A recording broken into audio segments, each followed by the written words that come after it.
E como eu dizia, motivado, inspirado pelo encontro, eu quero falar e profetizar hoje aqui sobre milagre. Mas eu entendo que nada na nossa vida é obra do acaso. Nada na nossa vida é obra do acaso. Amém? Sempre, inclusive um milagre em nossa vida, ou milagres em nossa vida acontecer, certamente vai ser necessário da nossa parte algumas atitudes. Eu me lembro que há 24 anos eu tinha uma vida completamente diferente da vida que eu vivo hoje. Mas há 24 anos eu tomei uma atitude. Eu fui exposto à palavra de Deus, e aquela palavra fez muito sentido, ainda que eu não quisesse seguir, porque eu não queria, mas fazia sentido. Só que aí, depois de uma reflexão, eu tomei uma decisão, e eu disse: eu vou seguir o Senhor. Eu tomo essa decisão na minha vida. Diga glória a Deus. E eu tenho visto na minha vida, e também através da minha vida, muitos milagres, provando que o Senhor, na verdade, continua, como a palavra dele o diz, o mesmo.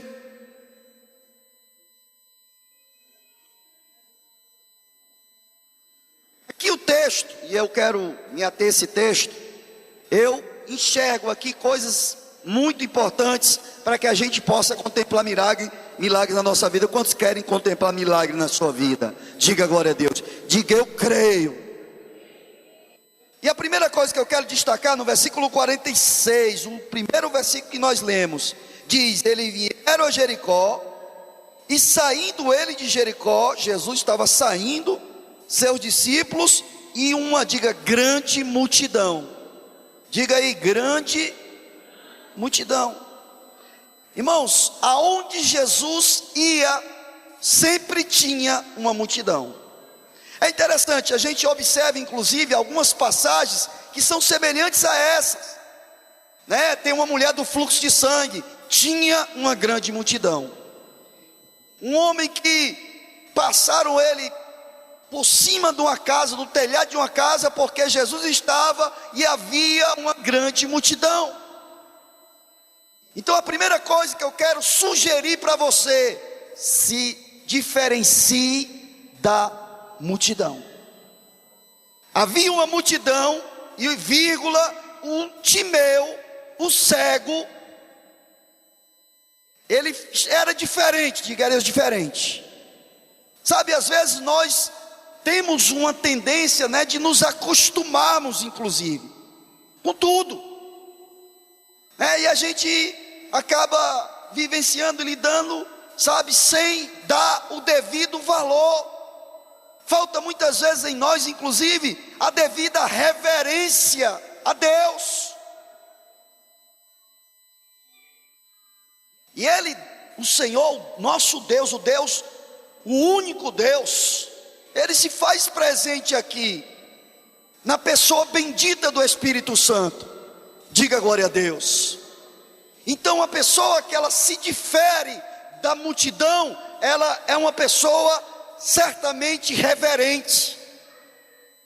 É uma pessoa que ela está diretamente conectada. Ela valoriza cada momento, o louvor, a adoração, o louvor avivado. Às vezes a gente se torna muito comum, é muito normal. E eu, na minha caminhada, a gente percebe. Inclusive Jesus, ele deixa uma frase que ele diz assim, ó: quem tem sede, venha a mim e beba. Sabe, às vezes a pessoa não tem sede, ela até participa, mas falta essa sede, esse desejo, essa fé, sabe, viva. Não é uma fábula a Bíblia, os evangelhos, sabe, é verdade, ele esteve aqui, ele pagou um preço por toda a humanidade, ele morreu, ressuscitou e agora ele opera sobre nós através do Espírito Santo. Diga glória a Deus e aplauda ele. Não é uma história comum. Esses dias eu até estava observando um enunciado, eu não entrei para ver, mas estavam falando sobre um estudo sobre os demônios, que não tem como ser apenas uma visão, por exemplo, da igreja evangélica. Isso estudiosos, cientistas, não são religiosos. Eles têm visto a evidência e eles observando, obviamente, inclusive a igreja, ele diz, não tem como isso ser uma invenção, porque se fosse uma invenção, já tinha se perdido pelo caminho. Mas assim como existem os demônios, também existem os anjos de Deus que trabalham por mim e por você. Diga glória a Deus e aplauda ao Senhor. Então nós precisamos nos distinguir da multidão. Nós temos que escrever Atos dos Apóstolos e que lá tem o teu nome, que você não seja apenas mais um na multidão. Ele quer fazer milagre na tua vida, ele quer se manifestar através de você, mas às vezes falta sede, ou então a pessoa tem um entendimento equivocado. Eu não sou digno. Quem é? Se ele fosse avaliar por questão de merecimento, nenhum de nós seria salvo. Mas ele decidiu morrer por mim e por você. E ele quer se manifestar a mim e a você. E mais do que isso, através de mim e de você.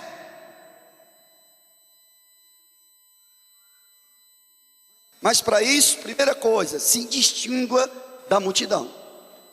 Não seja uma pessoa, não aceite isso na sua vida. Quantos estão entendendo? Inclusive até peça a Deus, irmão, põe, Senhor, porque a fé, né, a gente, segundo a própria Bíblia, diz que a gente tem que pedir, pode pedir. Se você tem uma fé pequena, peça a Deus que Ele aumenta, Ele acresce a tua fé.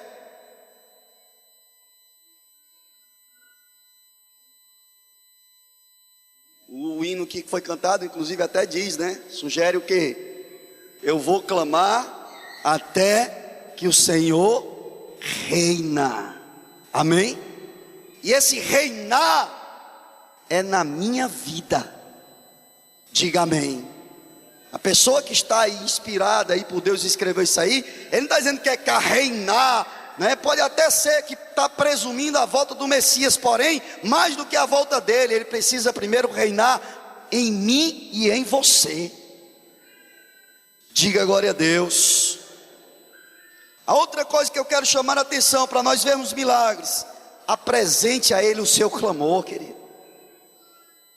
A Bíblia nos ensina que todas as nossas petições têm que ser conhecidas dEle. Eu lembro quando eu orava pelo meu pai, eu clamava jejum, batalha espiritual por ele, pela conversão dele. Mas depois de um tempo, teve um tempo que eu relaxei, eu dei uma parada, uma diminuída, sabe? Depois eu senti uma cobrança. Continua.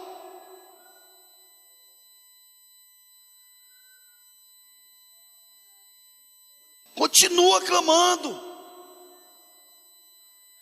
Tem coisas, irmãos, que acontecem imediatamente, mas tem coisas que ainda vão levar um tempo. Mas se você clamar, Deus vai responder. Aplauda a Ele. Deus não resiste a clamor. E é bom que se entenda, clamor é algo mais do que simples oração. Sabe, é quando a pessoa está no limite dela mesma. É quando ela é capaz de ir sozinha ali, levantar a voz dela e gritar e falar. Levanta o teu clamor. Às vezes você está vendo, né, aquela história, o mundo se acabando e você está com os braços cruzados. Você está vendo a sua família sendo destruída e você está de braços cruzados. Irmão, Deus vai responder, mas se você clamar. Pelo meu pai eu clamei mais de quase 8 anos. Quase eu paro e o Espírito Santo me impulsionou, continua. Mas depois de 8 anos, ele se converteu ao Senhor, mudou a vida completamente. Amém? Então, nós temos que clamar, querido. Isso fez o Bartimeu diferente daquela multidão. Tem pessoas que a multidão quer só ver, se aproximar. Tem gente que é curioso. Tem gente que é só espectador. Quantos querem ser espectadores? Não, irmão, deseje ser participante do banquete que ele tem para você. Não queira ser só um espectador, uma pessoa que observa. Tem gente que é bom em olhar. Não, meu irmão, eu quero é participar. Amém? Clame, levanta o teu clamor. Às vezes a igreja, em um certo sentido, de certa forma, na minha opinião aí, ela ensina mal ao povo. O povo vive da fé, muitas vezes, do pastor ou dos obreiros. Tudo tem que ser o pastor ou o obreiro. E aquelas pessoas ficam com a fé capenga, dependente. Eu acho que essa pessoa, ela não clama a Deus, ela não apresenta a Deus as suas necessidades, não. Ela fica esperando, talvez, um dia no culto. Jeremias 33:3 diz: clame a mim, e responder-te-ei, e anunciar-te-ei coisas grandes e firmes, que você não sabe. Tem muita coisa ao teu redor, que você ainda não sabe, mas se você clamar, Ele vai responder. Quantos creem, recebe? Diga eu recebo, e aplauda bem forte o Senhor.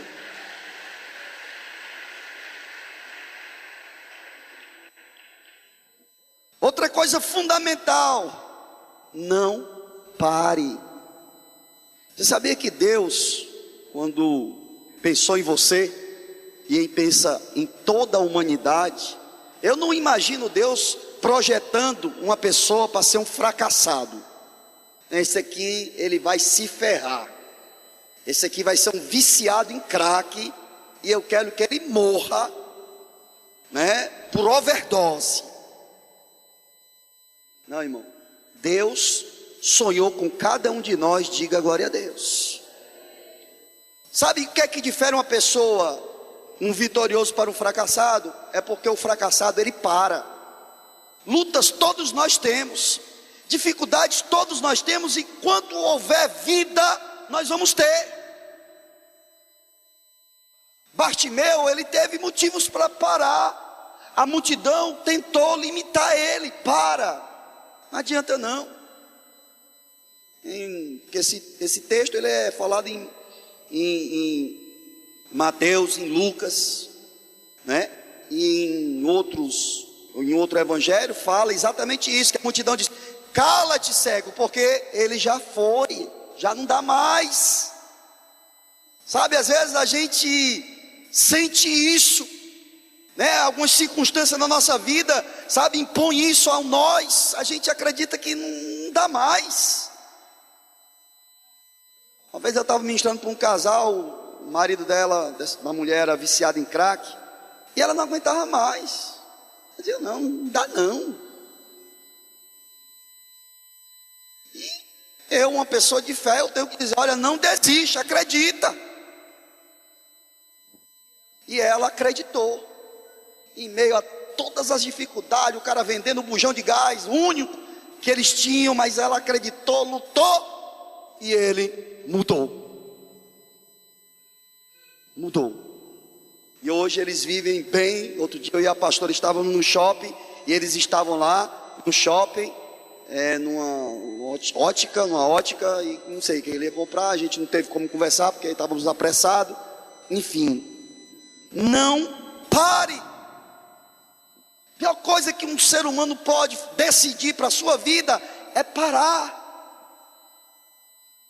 Inclusive nós observamos na Bíblia Marcos capítulo 16 diz: os sinais, diga, acompanharão. Você já viu o sinal acompanhar uma coisa parada? Ninguém acompanha nada que está parado.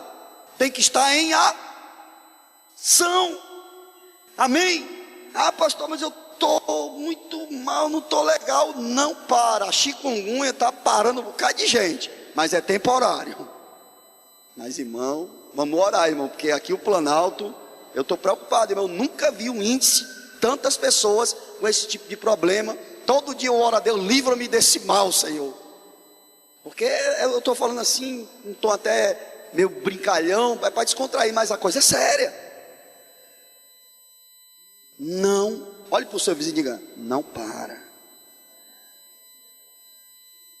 Talvez até ele estava pensando: eu vou desistir, eu vou parar. Não dá não.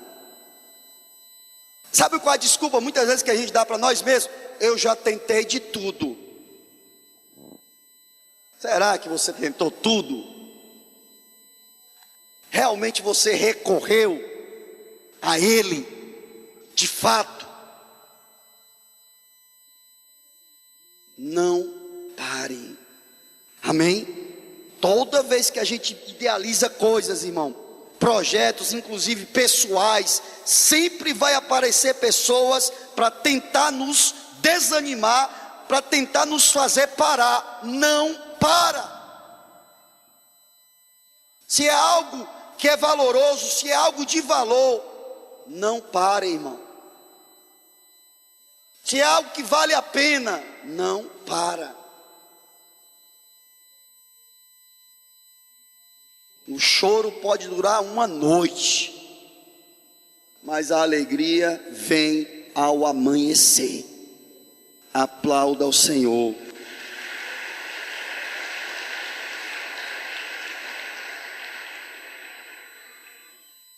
No versículo 49, interessante, as pessoas que possivelmente tentaram fazer ele parar, Jesus parou. E Jesus olha e diz: chama o cego. Chama o cego. E as pessoas foram até o cego. E aí ele chega e diz: tem bom ânimo. Né? É interessante porque provavelmente eles que haviam dito: olha, para, tem jeito não, ele já foi. E eles foram lá e disseram para o homem que era o homem do ânimo. Porque, primeiro obstáculo, para, ele continuou. Depois disseram: não dá mais não. Ele clamou mais alto ainda. Um homem desse tem ânimo. Se ele fosse um desanimado, o desanimado, ele não precisa nem de obstáculo para parar não. Ele já para por si mesmo. E ele disse: tem ânimo. Então, o ânimo realmente é algo que é fundamental para qualquer pessoa que almeje, que deseje qualquer coisa na sua vida, inclusive vida eterna.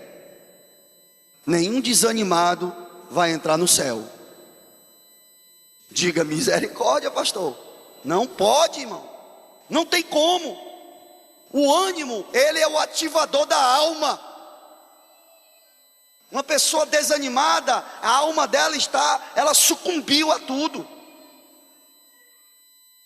Jesus disse: olha, no mundo vocês vão ter aflições, mas tem o quê? Bom ânimo. Porque sem Ele, irmão, sua alma vai desistir, querido.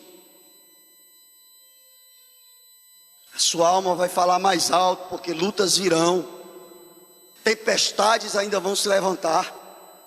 Tem que ter ânimo para enfrentar e vencer, porque a tua vitória é a vitória do Senhor.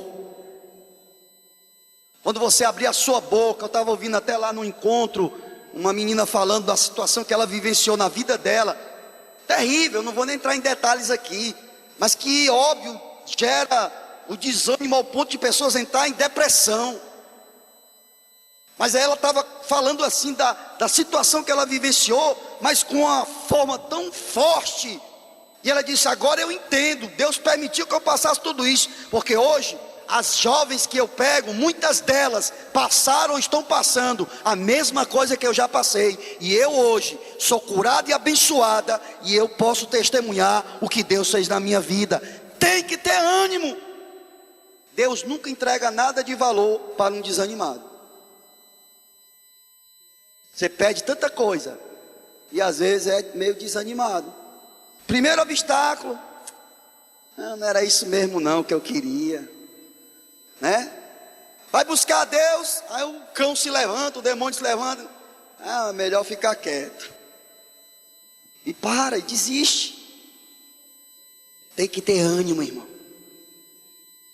Diga glória a Deus.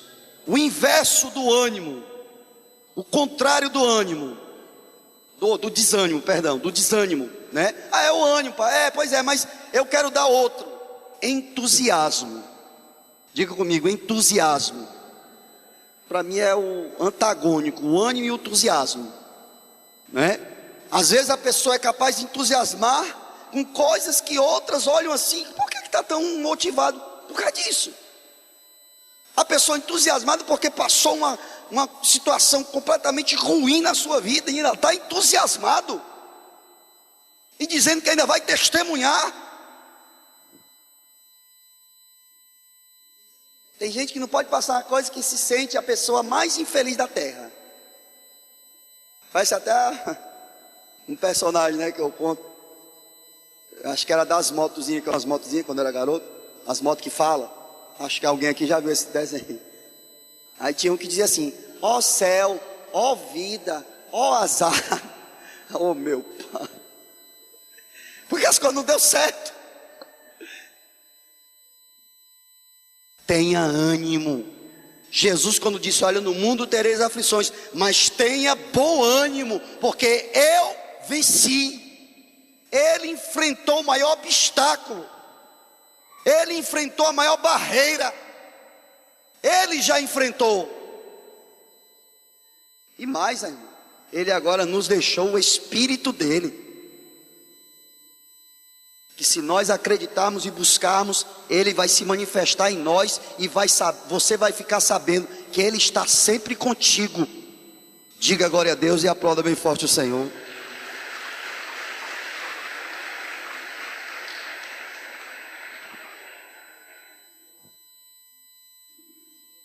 Versículo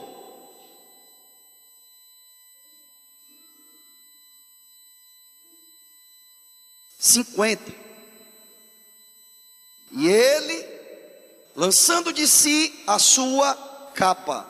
Olha para o seu vizinho e diga assim: lança a capa fora. Se livra dessa capa. Irmãos, é muito interessante.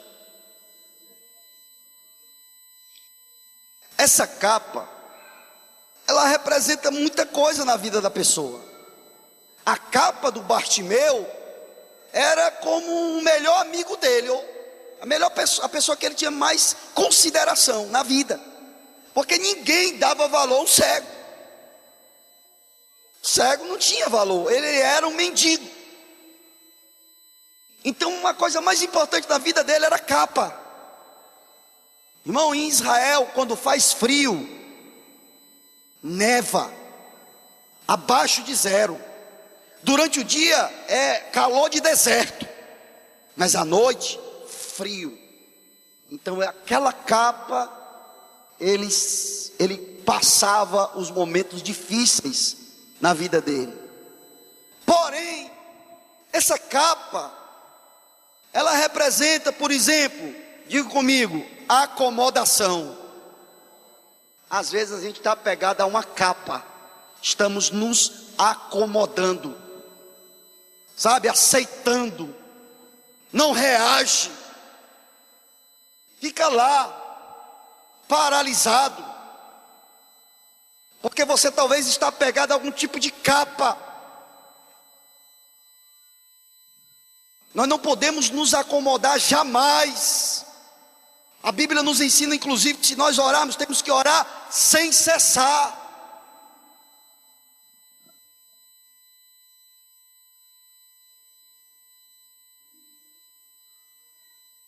esse tempo de pandemia, inclusive, eu particularmente percebi que algumas pessoas se acomodaram tanto que não querem mais nem vir para a igreja.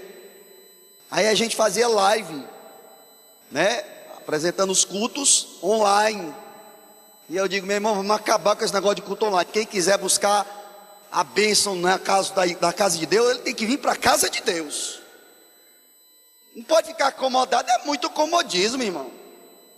Fica deitado no sofá, aleluia. Eu digo, não, pode acabar. Ah, pastor, vai perder. Meu filho, se eu perder, na verdade eu já tinha perdido. Essa ovelha aí não quer aprisco, ela quer moleza. Quer se acomodar. Uma pessoa dessa vai buscar a Deus? A tendência é não. Então, querido, joga a capa do comodismo fora da tua vida. Se tu realmente quer e deseja coisas tremendas da parte de Deus, inclusive milagres, sai do comodismo. Busca. Aquele que me buscar de todo o seu coração, ele vai encontrar. Essa capa, ela representa o velho. Quantos querem o novo de Deus na sua vida? Você só recebe o novo se você jogar o velho fora. Diga amém. Só. Não tem como você receber o novo de Deus se você está apegado às coisas velhas. Muitas pessoas querem a bênção de Deus, querem o favor de Deus, mas não larga o velho, as velhas coisas. Porque eu vou dizer uma coisa prática para ficar bem mais simples para vocês. Por exemplo, orgulho. A maioria do ser humano é orgulhoso, irmão. Eu não vou nem pedir para você levantar a mão, que eu sei que você vai ficar, né? Porque o orgulhoso é incapaz de reconhecer que é orgulhoso, então não vai levantar a mão. Na verdade, o orgulhoso não reconhece nada. Ele é o dono da verdade. Mas o orgulho é um dos sentimentos, não sei se está enquadrado em sentimento, orgulho, mais destrutivos da pessoa, numa pessoa. É o orgulho. A palavra de Deus é tão forte em relação ao orgulho que ela diz assim: olha, Deus resiste aos orgulhosos. Ele não admite, mas Ele dá graça aos humildes. Quantos querem graça de Deus na sua vida? Pois mantenha-se humilde, entendendo que você depende de Deus, e que também, enquanto estiver aqui na terra, você vai precisar também das pessoas. Você não é o centro do universo, você não é a última Coca-Cola do deserto, você é um ser humano falível, que precisa da graça, da misericórdia e do amor do Pai. Diga amém e aplauda ao Senhor.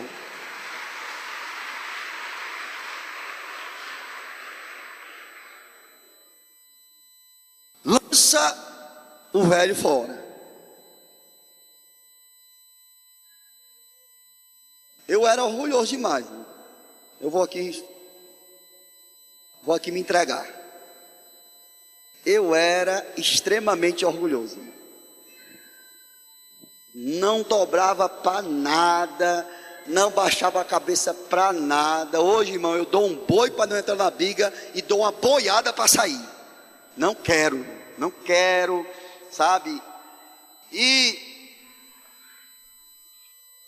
quando eu me converti, eu vou rapidamente aqui falar, com 3 dias que eu me converti, eu amanheci e eu procurei minha esposa. Eu estava sentindo uma vontade, irmão, de ir até um comerciante que tinha lá perto da minha casa, que está lá o comércio hoje, mas ele já partiu. E eu amanheci com essa vontade de ir lá, porque uns dias atrás da minha conversão, eu tinha discutido muito feio com ele. Ele falou umas coisas que eu não aceitei, eu discuti esculhambei ele. A mulher dele entrou lá numa hora lá para, o que está acontecendo? Vá para não sei aonde, se meta aqui não, que é coisa de homem. E aí, resumindo, eu fui para minha casa, mas indignado. Minha vontade era lá, não vou mentir não, era matar ele. Com raiva, com ódio, eu estava endemoniado, só pode.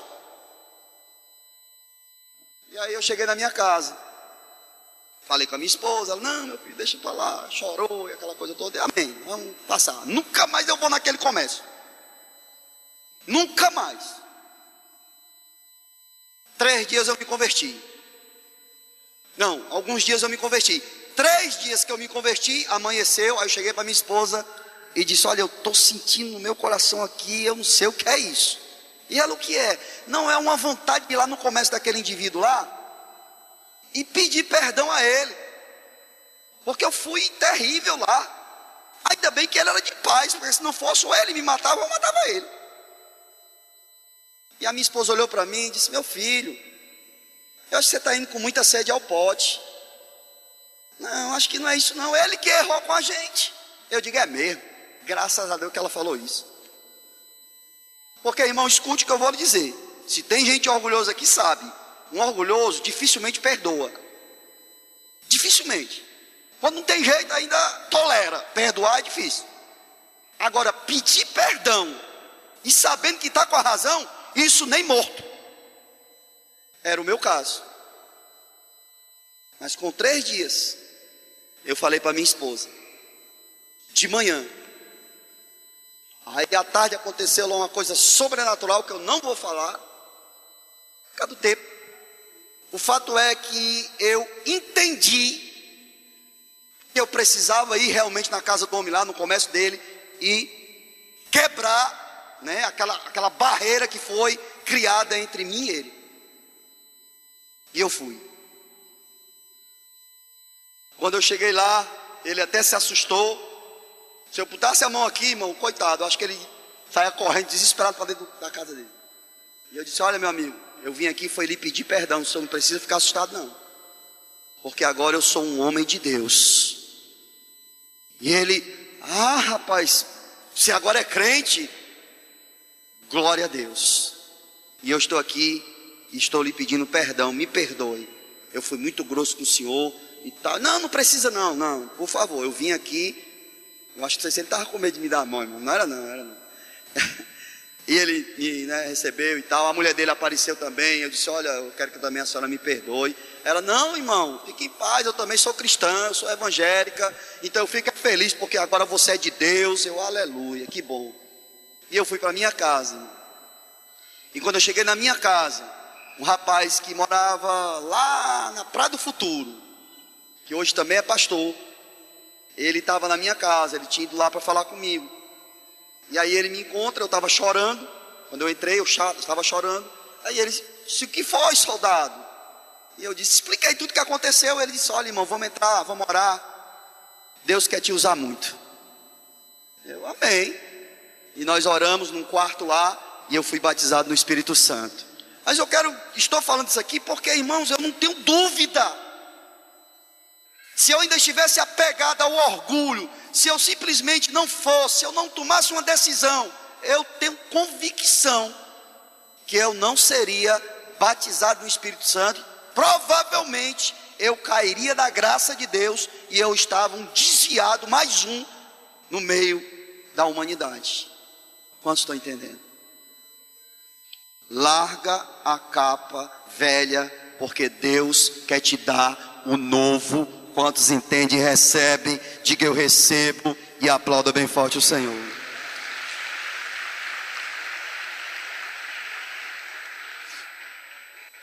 Lançar a capa fora, irmão, é arriscar. Quando eu aceitei a Jesus, eu arrisquei, eu não tinha sentido nada. Tem gente que tem que sentir, né? Não estou sentindo nada. Você tomou o quê, meu irmão? Não estou sentindo vontade. Quando Deus tocar no meu coração, Ele está bem esperando que um anjo desça. Ó, filho bom, vem. Isso não vai acontecer. Então eu particularmente, não, mas aí eu digo, assim, eu pensei assim, irmão, eu vou arriscar, porque o que foi ministrado aí está incomodando. E se Deus é real, como esse irmão está falando aí, então Deus pode fazer uma coisa grande na minha vida.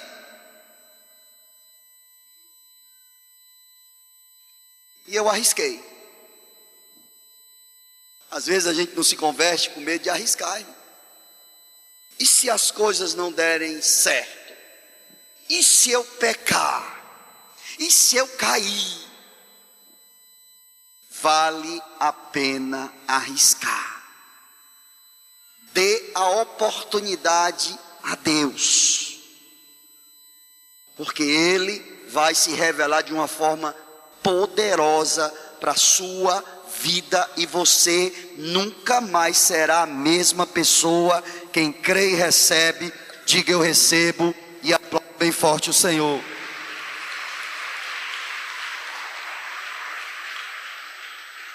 Irmãos, quando eu me converti, ainda que eu não estava com essa disposição, mas eu disse, eu quero, eu reconheço. A partir da minha conversão, ali, naquele momento que eu decidi, decisão, eu senti algo. É difícil explicar. É difícil, mas eu senti. Até lágrima desceu dos meus olhos, que era uma coisa incomum. Eu era seco, não falava quase nada. Difícil. Mas a lágrima, eu digo, que negócio doido, eu estou até querendo chorar. Estou ficando frouxo mesmo.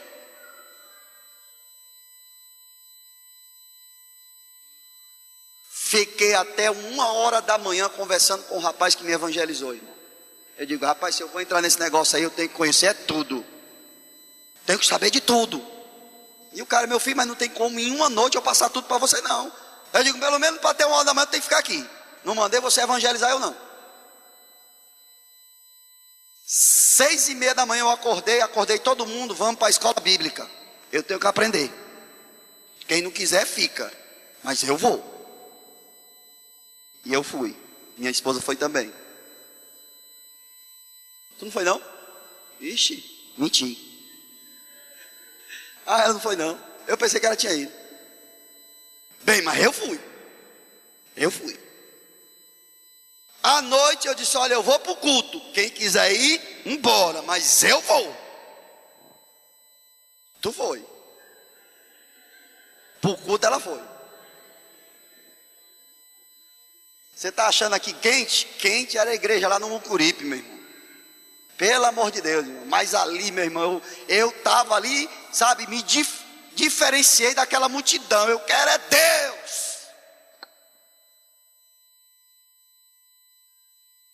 Se fosse com ar-condicionado era melhor, né? E a partir dali, irmão, eu disse, meu amigo, agora eu quero é tudo. Eu arrisquei tudo. Porque não tem esse negócio de plano B, não. Não tem plano B, Deus. Porque só Jesus nos dá salvação e vida eterna. Não existe plano B. Não existe outro que possa te levar ao céu. Diga para o seu irmão aí, não tem plano B não, viu? Não, eu sou bonzinho. Tu acha? Se tu conhecer Deus e Ele se revelar para ti, tu vai ver que tu era terrível. Porque não existe bonzinho na terra. Você está se iludindo com esse pensamento. Eu pensava assim. Isso faz nos distanciar de Deus. É melhor reconhecer o nosso pecado, porque Ele tem poder para mudar a nossa história. Diga glória a Deus e aplauda Ele.